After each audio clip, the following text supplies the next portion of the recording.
Greetings, guzzlers. It is Saturday morning, and this is Ben Buys Beverages. And I'm coming to you Saturday morning before lunchtime because I have spent the entire morning doing chores. And for variety's sake, when I stopped at the gas station on the way home, instead of beer, the beverage I bought was a cider, specifically from the company 1911. It's called Light Up the Night Black Cherry. It's a premium small batch hard cider, handcrafted in New York. From the tree to the can, and it's gluten-free. I don't know that anyone cares, but there you go. It looks to be from Beak and Skiff, apple grognards. Now, there's even more. On the sweetness scale, it's a 4. It's a 4 out of 6. I don't know how they measure that. And it reads, light up the night with the electrically crisp and slightly tart flavor of 1911 black cherry hard cider. Now, why hard cider, you ask? Well, I'll tell you. It is because yesterday was a really, really, really long day. I left the house about 7 a.m. and I got home at 1 a.m. All because of work and church. And that's okay, but on the way home I stopped at the gas station. In this particular case, the gas station at exit 15 in Saraland, the one with the expensive gas. So, but I didn't get gas. I got this. And I have to say, I was mildly annoyed that I don't think the refrigerators work, because everything was room temperature or lower, because all of those freezers face the windows or back to the windows, so everything was hot. But regardless, I came home, put them in the fridge, went to bed. So let's give this a try, shall we? Now, with a brand name like 911, or 1911, I expected to kick like 45 ACP.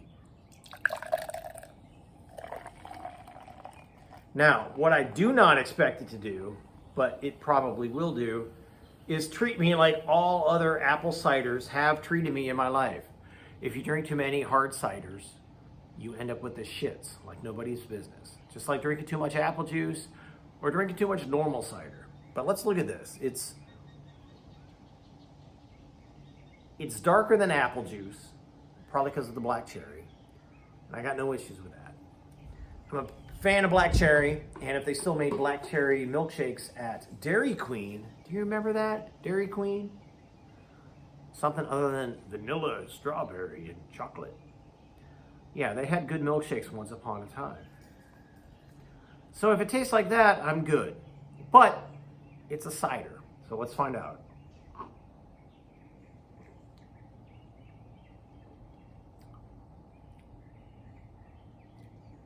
It's a little tart. It's like the first time you buy organic apple juice, no sugar added.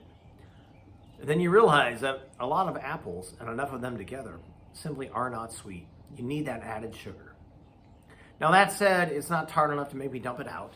It's not tart enough to make me go, "Ugh," and run away. The black cherry is distinctly in there. You can taste the cherry, which is good.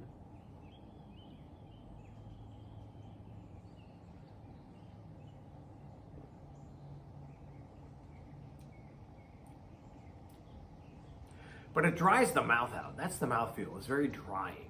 Kind of like a very dry red wine. Doesn't taste like that, but it's the same effect. It's like, now I want to go eat some hard cheese or go find something to rehydrate very quickly because of how mouth drying this stuff is. And I don't know if that's a good or bad thing with hard cider. Most of my experience, frankly, with hard cider stems from my misspent youth, pre-high school, during high school, trying to find or create hard cider. We had apple orchards all around us in Ohio, and at a church party for Halloween, they had apple cider, but it had gone, it had turned. So myself and my fellow young friends found that, and we tried to drink as much as we could until adults caught us. And then other times I would buy, a gallon of the apple cider and deliberately open it and just kind of leave it off to the side in the hopes that it would ferment. Those experiments were never very good. Although once, I gotta tell you, we did have a proper experiment that worked out well. Oh my goodness, with an Army friend. Nate buys beverages. So if you're watching this, Nate, this is for you. We each picked up these 3-gallon apple cider glass jugs. And my friend had worked at a brewery through college where he was paid minimum wage and product, which is really a good deal when you're in college. Anyhow, so he knew a thing or two about fermentation. So what we did is the two of us, at his advice, we each got a balloon and we put it over the top. We opened the cap, we put it over the top, and then we went to the field for a week for our, officer basic training, which was a lot of fun, except for the rain that lasted for 2 days. But that is what it is. So we came back and we had some very fermented hard cider, which tasted pretty awful, but we felt compelled to drink it. Anyhow, this is kind of what that reminds me of. It's very tart and dry. But it's interesting. I'm going to say 7 out of 10 bottle caps. If you like cider, it may be higher. Excuse me. I may have had 1 or 2 beforehand. But regardless, 7 out of 10 bottle caps. This is for 1911 black cherry flavored hard cider. And I'm going back to the yard work. Cheers.